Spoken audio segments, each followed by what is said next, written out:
Good morning, children. You have already studied about the ionization enthalpy, and that energy is required for the formation of positive ion or formation of the cation. So that is related to the formation of cation. So that's particularly for the metals or for the element of first, second and 13th group element.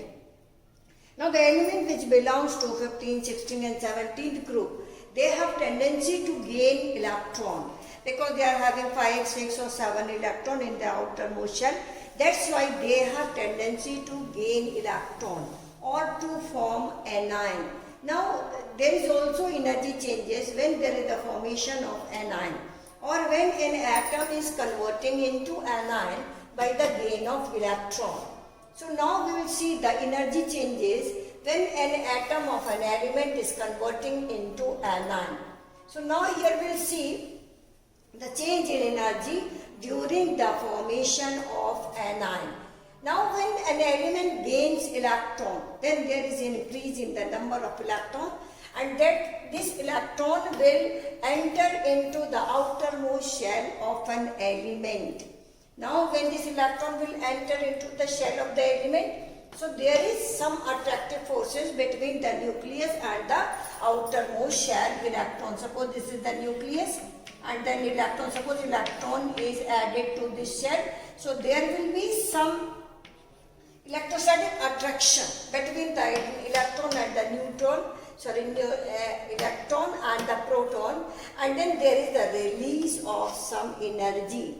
Because when electrons come from outside or field of this nucleus, then its energy is taken as the zero. But when it comes in the field of the nucleus or in the field of the nuclear charge or the proton, then there will be decrease in the energy of the electron. So there will be the release of energy that you can see here. There will be the release of energy by the addition of electron. Normally this happens, there is the energy, but sometime when the electron, extra electron is added, then there may be the energy added to the, so that's why we are writing here the enthalpy change or energy change when an extra electron is added to the outermost shell of an atom in its gaseous state. So this is for now we can write the definition for electron gain enthalpy.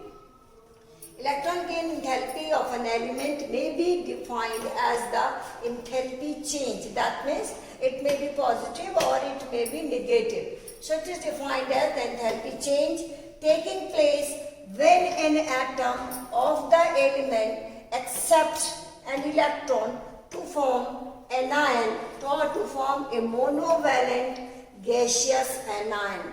So most important thing, this is the enthalpy change, that means it may be positive or it may be negative.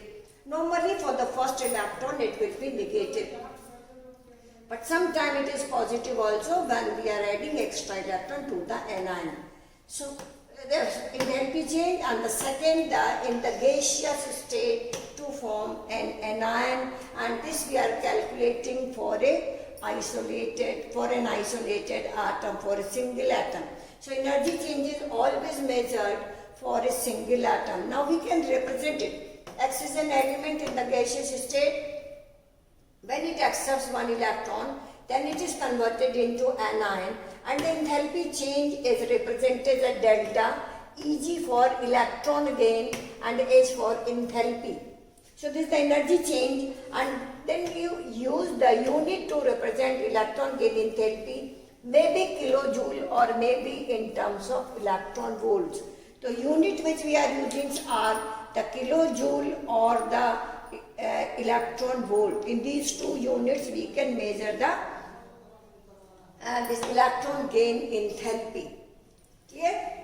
And now because this is the energy release, now you can see the elements which belongs to 15th and 16th and 17th group. When we talk about the 17th group, for the fluorine, the electronic arrangement is 2,7. It is having more tendency to gain electron, and you know it is very small in size. So the energy released will be large, or this is more negative value. Negative sign means there is the release of energy. Clear? And its phase value will not change. The negative sign means there is the release of energy. So it is having more, it means it is having more tendency to converting into anion.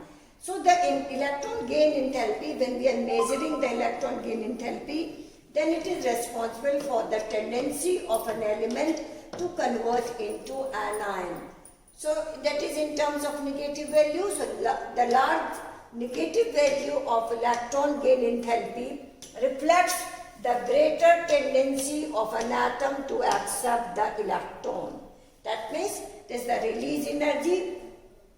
For for fluorine, it is having the very high energy, that's 367 kilojoule. So that is a large energy is there, and that means the fluorine can be easily converted into fluoride ion. And that's why it is having high tendency to accept the electron. So this is the measurement of the tendency to form anion, and that is mathematically in terms of electron gain enthalpy, that is measured in terms of kilojoule or electron volt. And larger the negative value of electron gain enthalpy, more will be the tendency to form an anion. So this is for the electron gain enthalpy. And just like the ionization enthalpy, there is the successive electron gain enthalpies.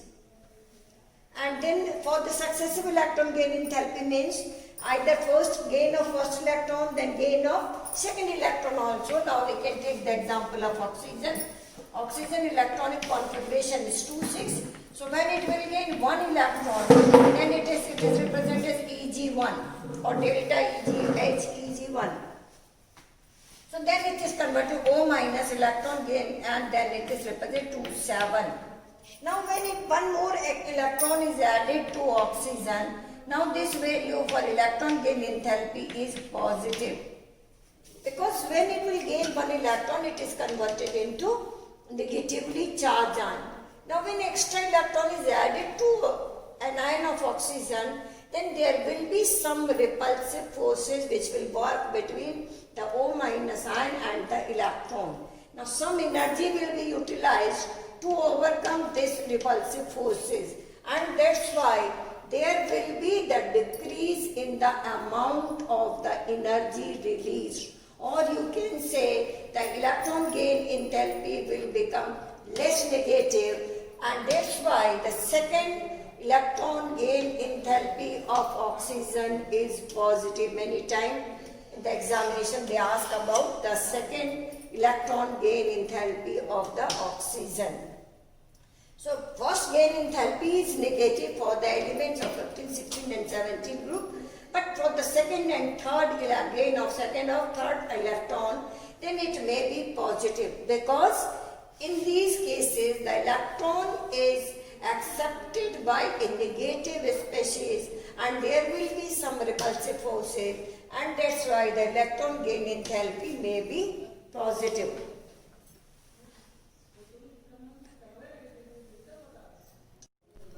Now we'll see the factors which affect the electron gain enthalpy.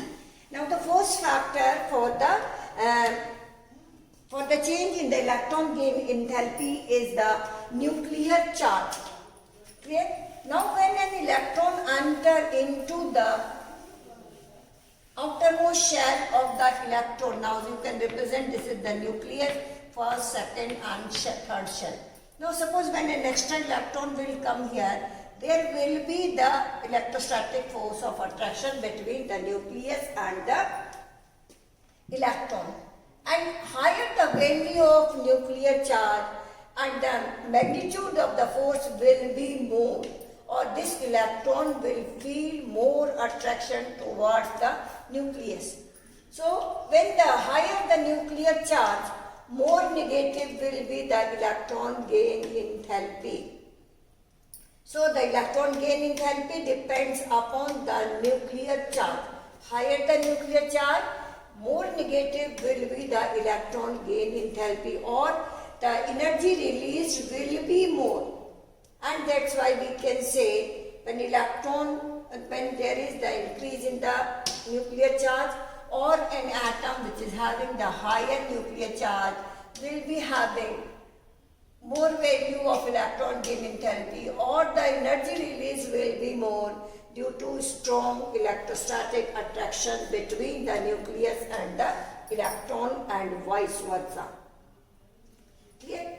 And second is we can see the atomic size. Now again we can see from here also. Suppose one electron, in the first case the electron is entering into the third shell and the fourth is entering into the fourth shell. Now in these two there is the difference between the distance from the nucleus to the outermost shell. As you know, as the distance between the nucleus and the outermost shell increases, the distance between the nucleus and electron also increases, and then there will be decrease in the electrostatic force of attraction. And you have noted that the force is directly proportional to Q1, Q2 upon R square. So if R will increase, then there will be decrease in the force of attraction. So when there is increase in the distance between the nucleus and the electron, then there will be decrease in the force of attraction and the energy released will be less. And that's why the size, when we compare with the size of an atom or when you move in a group from top to bottom, then the atomic size will increase and the electron gain enthalpy will decrease. Due to increase in atomic size, then you can write due to decrease in the effective nuclear charge. The distance increases, then the force of attraction will decrease, and that's why there is decrease in electron gain enthalpy and vice versa. Now then we see in the group when you move from top to bottom, then the electron gain enthalpy will become less negative. Less negative means the energy released will be less. So as we move in a group from top to bottom, then the electron gain enthalpy will become less negative, or the amount of released energy will be less, and vice versa. When you move in a period from left to right, then the electron gain enthalpy will increase because due to decrease in atomic size. So when we move in a period from left to right, atomic size decreases and electron gain enthalpy will become more negative. More negative means the released energy will be more. So in this way we can explain the variation of electron gain enthalpy. Now third is the electronic configuration. Electronic configuration is also very important. Now when you compare for the nitrogen, 15th group element electronic configuration is 2s2 2p3. Now its p orbital is half filled. That means it is not having the tendency to gain electron, because by accepting the one electron, its electronic configuration will be 2p4, and which is less stable than 2p3 configuration. That's why nitrogen does not have tendency to gain electron. Our first electron gain enthalpy is taken as nearly 0. Clear? Or sometimes it is positive also. So the electron gain enthalpy also depends upon the electronic configuration. If an element has a stable electronic configuration, then it does not have tendency to gain electron, and then its electron gain enthalpy will be positive, not negative. That means it is not having tendency to accept electron. So electronic configuration also very important. And when we come to the P4, P5 configuration, 2P5, this is for the fluorine. Now it is having one electron less, so it is having high tendency to gain electron, to convert into 2P6, which is the stable configuration. So it is having high tendency to gain electron, and the energy released will be more. So these are the main three factors for the variation of electron gain enthalpy. And particularly for 16 group, when we see the electron gain enthalpy for a 17th group, and in the 17th group you know the element is fluorine, then chlorine, then bromine, and then iodine. It is very important property. When you come downward, there will be increase in the released energy from fluorine to chlorine due to increase in atomic size. But this graph is different. First there is an increase electron, then there will be decrease in the electron gain enthalpy. Or you can say chlorine has more electron gain enthalpy than fluorine. This you can explain on the basis of size of p orbital. The fluorine has the 2p orbital, and whereas fluorine is having the 3p orbital. The size of 3p orbital is bigger than 2p orbital, and that's why the repulsive forces which are working between the p orbital will be less, and that's why the release energy will be more. This is one exception in the 17th group. The chlorine has more negative electron gain enthalpy than the fluorine. This you can explain in terms of the bigger size of 3p orbital. As the size of 3p orbital will increase, the repulsive forces between the p orbital will decrease, and that's why the released energy will be more. In case of fluorine, this energy will decrease because of the repulsive forces between the p orbital. The electrons which are placed here, they will repel each other. This is for the fluorine, then you can make for the chlorine. These are the bigger. Now the pair force electrons are there. Now they repel each other. Because they are smaller, the repulsive forces will be more. And these are bigger, so repulsive forces will be less. And that's why the release energy in case of fluorine will be less than chlorine.